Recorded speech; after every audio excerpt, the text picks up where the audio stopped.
Well, howdy, y'all. It's Danny from Market Explainer. We're firing on all syllables over here. But before we move on to this next story, let me tell you about Big Man Gear. BMG, which my junior associate co-host is currently wearing. Big Man Gear is actually the big man's merch company. It's actually delivered through Amazon Prime, so you can go to bigmangear.com. That will take you right to the Amazon Prime store. Big Man Gear is just every dad joke and boomer type meme. I know I'm not a boomer. Funny. He knows I'm not a boomer. He knows I hate it when he says it. But hey, whatever. But I can't help myself because it's such an accurate description. Sure. All right, I love you anyway. Okay, this next one, irritated. My blood is boiling.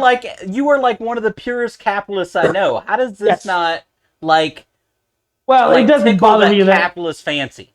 Yeah. Well, first of all, it's TikTok, so TikTok is not, it's an operation by the Chinese government. Tell everybody what the story is so that we can actually explain it and talk about it. What a novel concept. TikTok has partnered with Shopify, and it will allow creators on TikTok to embed Shopify stores right into their profile. Well, not only right into their profile, but in some cases right into their videos. Right. They are starting with the people we all know on TikTok, Call Me Chris and stuff like this, that are influencers, and then eventually they'll delineate it out to just about anybody. The whole market. So listen, I am the purest capitalist that you know. I'm the purest capitalist on the internet. Okay? I don't know about that, but all right. I am. Listen, I'm not offended by people engaging in commerce, making content, and using that content to sell stuff. I'm just saying this is so that these creators don't need our money anymore, right?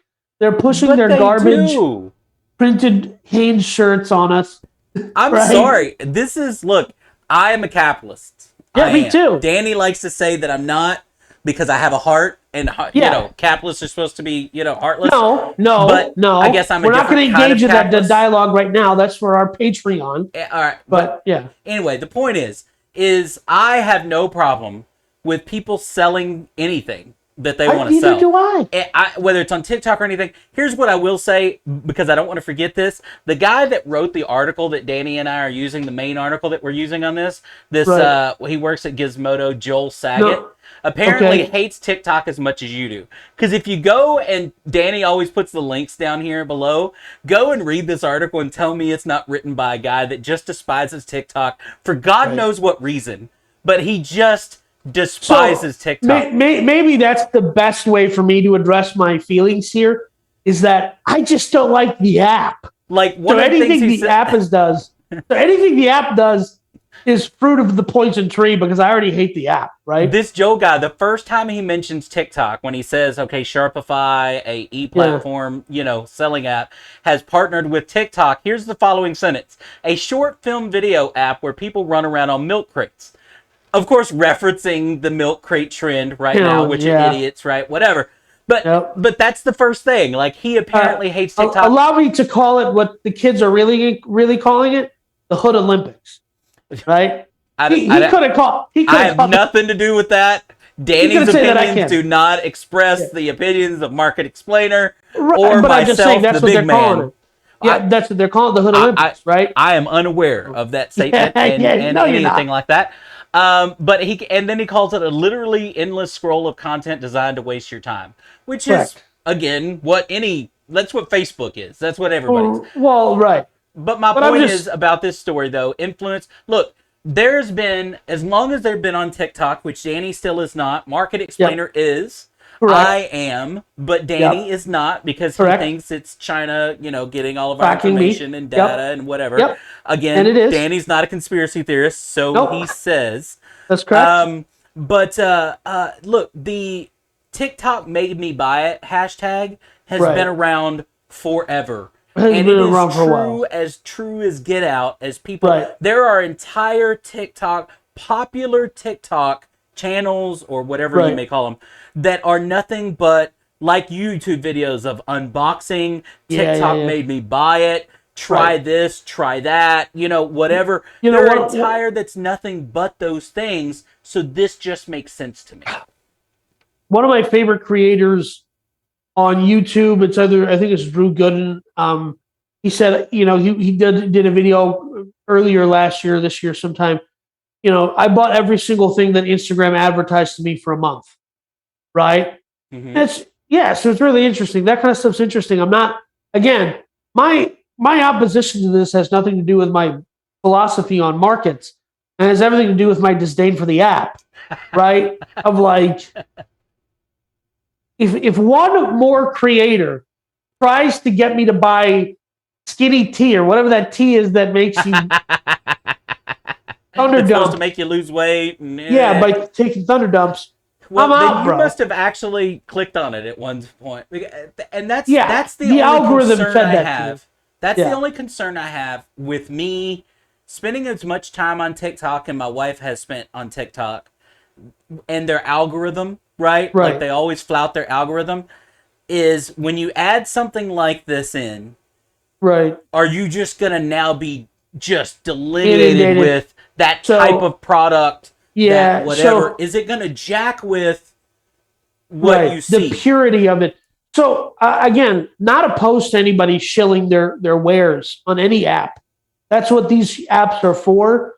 But as Gary Vee aptly put it, marketers ruin everything. And so my thing is, I'm not opposed to it. I'm just saying, how much are you going to screw with the natural order of things on TikTok that makes it so addicting, where it turns into a Facebook, where you and I go, I hate this thing. I freaking hate that app with a burning passion, because because trying to communicate, use it as a business, they made it so complicated. Well, and again, that's just what I just said, right? You make things more, so the more ads you... So I'll give you a prime example of a step in that direction on TikTok that causes me concern. One of my favorite creators and one of the biggest creators on TikTok is called Call Me Chris. She is amazing. If you've never seen her stuff, you should. She is awesome. Don't know what it's about, and I don't care. It's just a young girl. She's now bought a house with the money she's made off TikTok. A young girl that started doing almost Saturday Night Live skits, but her. All characters she does, whatever. Right. Hilarious. Anyway, the point is, about a week ago, 2 weeks ago, she created a second TikTok channel called instead of Call Me Chris, it's Call Me Anything You Want. Call Me Chris has now turned into her skit advertising channel. And this Call Me Anything You Want is now her again, just being her. Putting out TikToks of crap that she likes, that's her comfortable, right? Not her characters. Because the primary channel is now used to shield goods, monetize, and do brand deals, everything. And so that's the thing. Here's what I'm saying: is we're going to get every creator on TikTok, which there's a wide berth of creators on TikTok. And I listened to a podcast called Your Mom's House, and Christina with their Austin locals now, Christina P. She curates TikToks, and this is what they call dark TikTok. Like, so we're gonna eventually have dark TikTok trying to sell you stuff. Yeah. Whereas I'm fine with creators that build up an audience like this one you're talking about, and they end up shilling their wares or doing brand deals. That's fine, right? I'm not opposed to people selling stuff. I'm just saying the thing that made this addicting is now going to be like, okay, now we're going to have to, everybody's going to be shilling their garbage, and everybody's going to have merch. Every third TikTok you watch is an ad or whatever.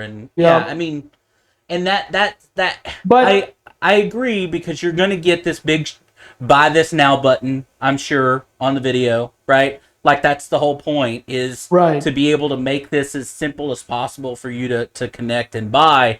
And you're going to, where right now, if Call Me Chris, for example, like, she's had several sponsors throughout, and, one of them be a waterproof tennis shoe or whatever, you had to go to her profile, find that link, or in the comments, find that link, go to that website, buy the product from that website, right? All outside of the TikTok app. Now they're bringing it in. So how often is that button going to show up? Yada yada. There's two perspectives that I have here. The first one is, Well, maybe this is what kills the app, and I freaking hate the app, so that's great. I'm happy for it to die. You have no reason to hate the app. Quit. I don't. Listen. I am nothing if not self-aware, and I'm purely honest about who and what I am. And I have no idea why, for all of the nearly conspiratorial reasons Big Man mentioned, but just in general, I think it's a get off my lawn, grumpy old man, like, get off your stupid app. That's kind of where it's coming from, right? And the second view is this will just turn it into Chinese Amazon in some way, not like Alibaba, but in some way we'll just turn it into, an app where people are buying and selling things, and the content is secondary to that. I find this interesting that it was Shopify. Yeah. Like, why not Amazon? Right? Like, why not? Shopify is different because there is no, you don't go to Shopify to buy anything, right? Shopify is merely a platform where e-commerce entrepreneurs can use that platform to sell their stuff. Now, I own a company that does WordPress development, Real Mark Agency. We develop Shopify sites for people, but we tell them, hey, WooCommerce, which is a plugin for WordPress, is actually a better option because it gives you way more choices. It's way more flexible as a platform.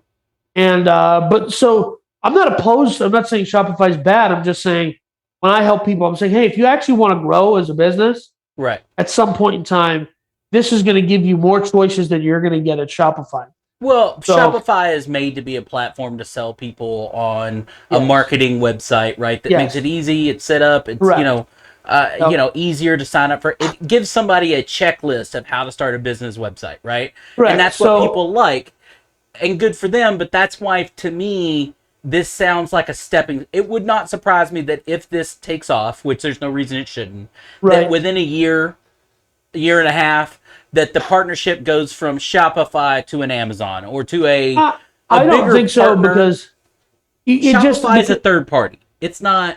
Yeah, it's a platform. It's not really a e-commerce company. It's just it's an e-commerce selling platform. Lots of white labeled stuff. Well, you know what I mean? The reason I think it doesn't, and maybe they go to a TikTok white labeled solution, that makes more sense. But the reason it doesn't go to Amazon is simply because it will not give the creators the flexibility to sell their wares, whereas they'll have to push everything through Amazon, which is just, because Shopify is a monthly subscription, but Amazon's going to eat up. But listen, when it comes down to it, there's really only these two outcomes. Either it tanks the app or it makes it in this big thing. It makes both companies a lot of money, right? I mean, of course, I would think that's what Shopify wants out of this deal is every popular TikToker to create a Shopify store with making their whatever white label crap that they want, right? Beard drop shipped from AliExpress, whatever. Yeah, exactly. You know what I mean? That's what they want is more Shopify stores and, TikTok to get a cut. I mean, that's right. TikTok, Shopify, everybody's going to be eating off of this. So good luck to all of them.